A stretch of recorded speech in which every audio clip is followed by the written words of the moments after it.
Hello and welcome you all in Study Darbar, the gateway to fulfill your dreams. Hi, this is Abhishek Tiwari and I am here with a new video for Mission MPPSC 2020 Unit 10 National Green Tribunal NGT. Before starting with this chapter, with this topic, I would like to tell you, आपको मैं एक बताना चाह रहा हूँ कि tribunal that is प्राधिकरण का मतलब क्या होता है या अधिकरण का मतलब क्या होता है।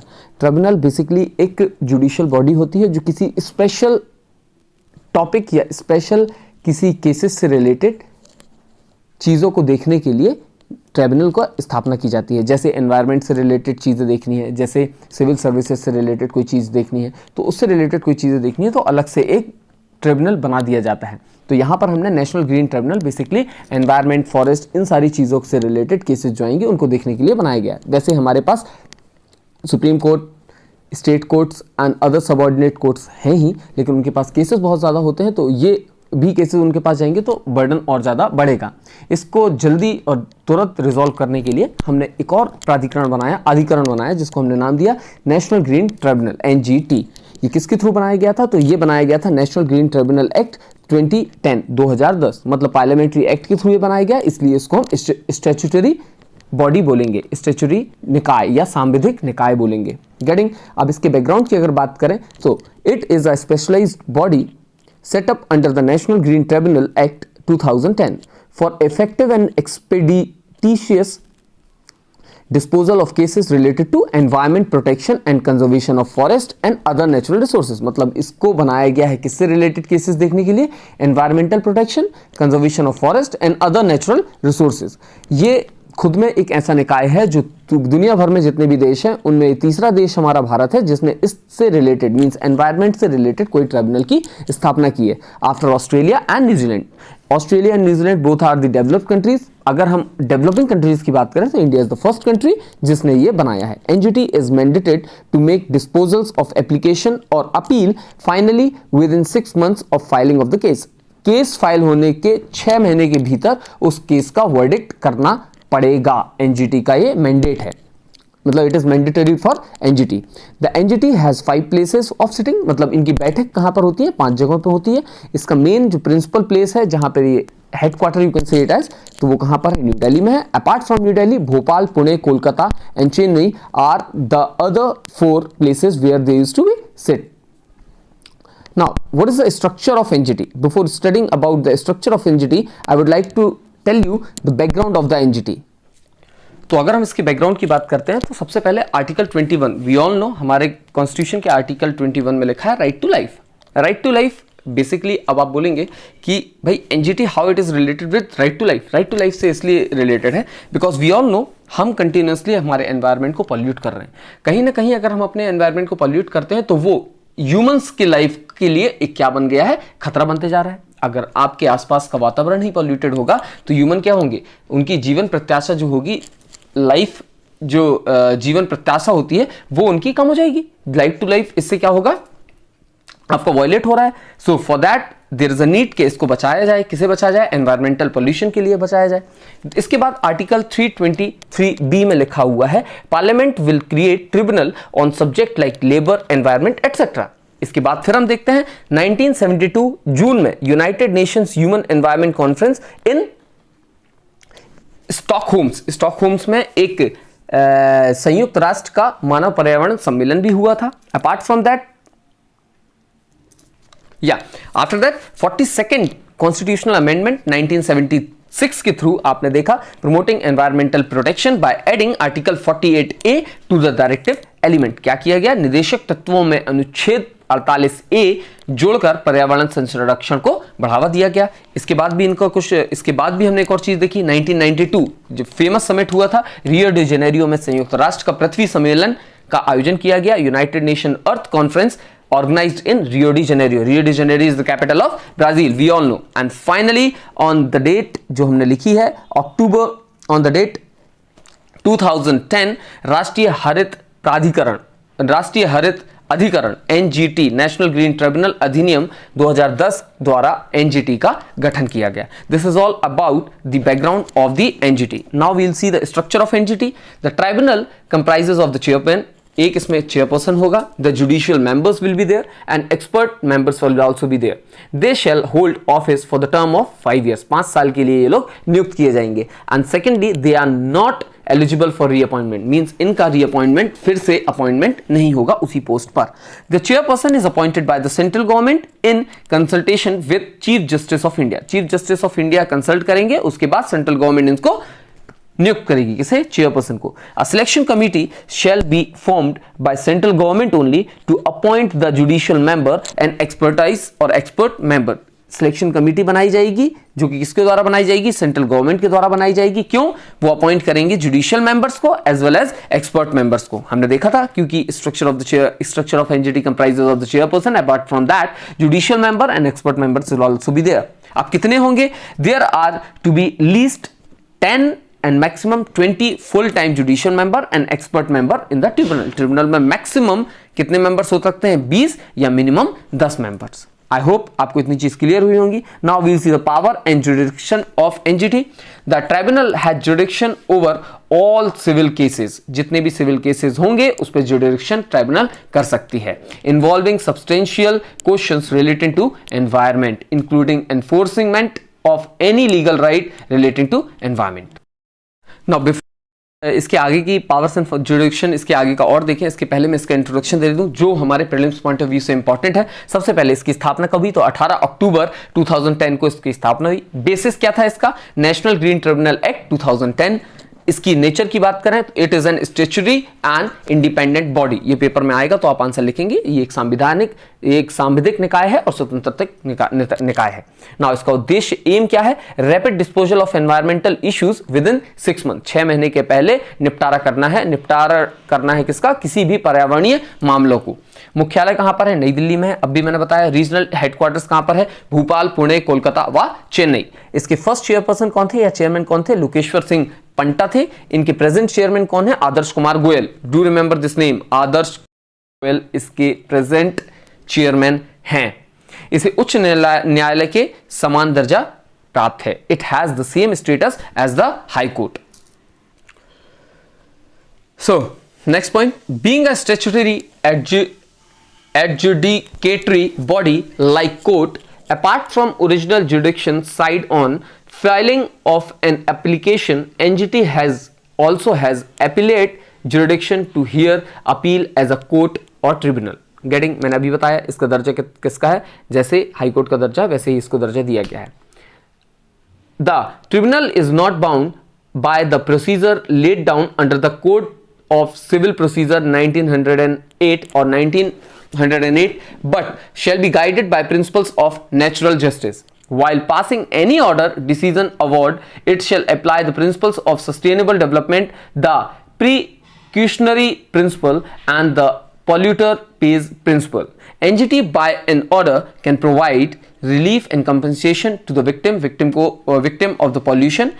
जो भी जो विक्टिम है उसको रिलीफ और कंपनसेशन प्रोवाइड करवा सकता है। एंड अदर एनवायरमेंटल डैमेजेस जो भी हुए हैं उसके बदले वो कंपनसेशन और रिलीफ दिलवाएगा, including accident occurring while handling any hazardous substances. मतलब कोई फैक्ट्री आपने ओपन की है, उससे अगर एनवायरमेंट को हानि होती है और उस हानि में किसी इंसान को अगर कुछ उत्पीड़न होता है तो उसको रिलीफ और कंपनसेशन मिलेगा। For restitution of property damage and for restitution of the environment for such area or areas as the tribunal may think fit. An order, decision, award of tribunal is executable as a decree of civil court. The NGT Act also provides a procedure for a penalty for non-compliances, imprisonment of for a term which may extend to 3 years, 3 साल की jail की सजा दे सकता है। Fine which may extend to 10 crore rupees, 10 crore रुपए तक का fine भी उस पर लगा सकता है। बोथ फाइन एंड इम्प्रिजमेंट, और दोनों चीज, उसको जेल भी दे सकता है और फाइन भी लगा सकता है। Apart from that an appeal against order, decision, award of the NGT lies to the Supreme Court. अगर एनजीटी ने कोई वर्डिक्ट दिया है तो उसके अगेंस्ट, उसके बाद अगर आपको वही केस पे अगर लड़ना है तो आप सुप्रीम कोर्ट के लिए जा सकते हैं, generally within 90 days from the date of communication. जिस दिन आपका एनजीटी ने वर्डिक्ट दिया है उसके 90 दिन के बाद तक, 90 दिन के अंदर ही आपको सुप्रीम कोर्ट में जाना होगा। The NGT deals with civil cases under the 7 laws related to the environment. These include, जो एनजीटी होगा वो सिविल केसेस भी तय करेगा, उन पे भी वर्डिक्ट दे सकता है, लेकिन वो वर्डिक्ट 7 जो लॉज बने हैं उनके अंडर में अगर आता है तो ही वो उस पर वर्डिक्ट देंगे। पहला तो water prevention and control of pollution act 1974 में आया था। The water prevention and control of pollution case Pollution Cess Act 1977, the Forest Conservation Act 1980, the Air Prevention and Control of Pollution Act 1981, the Environment Protection Act 1986, the Public Liability Insurance Act 1991, and the Biological Diversity Act 2002. Any violation pertaining to these laws or any decision taken by the government under these laws can be challenged before the NGT. कोई भी case अगर violation pertaining to these law, इन law के against violate करते हुए कोई भी case अगर आता है या गवर्नमेंट ने कोई भी डिसीजन दिया है अगेंस्ट दीज केसेस तो एनजीटी के पास ही केस आ जाएगा। गेटिंग, आई होप आपको ये सारी चीजें क्लियर हुई होंगी। स्ट्रेंथ ऑफ एनजीटी, एनजीटी की ताकत क्या है ये देख लेते हैं। Over the years NGT has emerged as a critical player in environmental regulation, passing strict order on issues ranging from pollution to deforestation to waste management.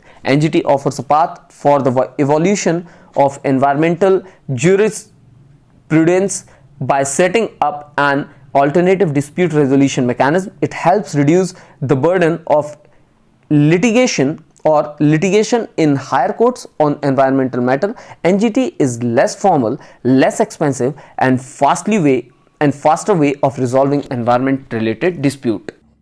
Now, strength की बात करते हैं। Over the years, NGT has emerged as a critical player in environmental regulation, passing strict orders. This we have studied. Now, it plays a crucial role in curbing environment damaging activities. The chairperson and members are not eligible for reappointment. अभी हमने देखा जो chairperson और members होंगे वो eligible नहीं होंगे कि reappoint हो जाएं. Hence, they are likely to deliver judgments independently without succumbing to pressure from any quarter. भाई जब इनका अपॉइंटमेंट नहीं होगा, ये अपॉइंटमेंट अगर किसी चीज़ का नहीं हो सकता तो हमको पता है अगर एक बार हम बन चुके हैं तो हम दोबारा नहीं बन सकते, तो हम अपने जो भी डिसीजन देंगे वो इंडिपेंडेंटली ही देंगे। The NGT has been instrumental in ensuring that the environment impact assessment process is strictly observed. Now we'll see the challenges to the NGT के पास कुछ चैलेंजेस हैं, क्योंकि हमें पता है कि डे बाय डे कंटिन्यूसली जो हमारा एनवायरनमेंट है वो डैमेज हो रहा है, एनवायरमेंटल पॉल्यूशन कंटिन्यूसली बढ़ रहा है।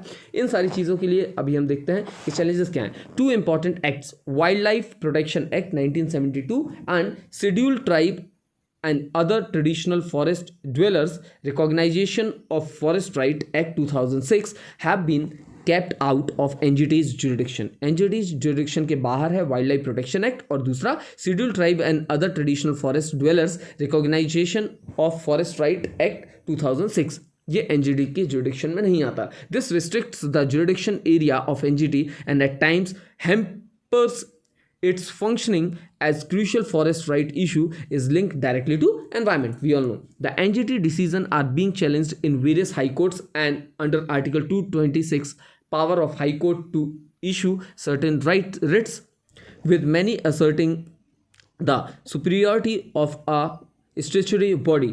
This is one of the weakness of the act, as there is lack of clarity about what kind of decision can be challenged.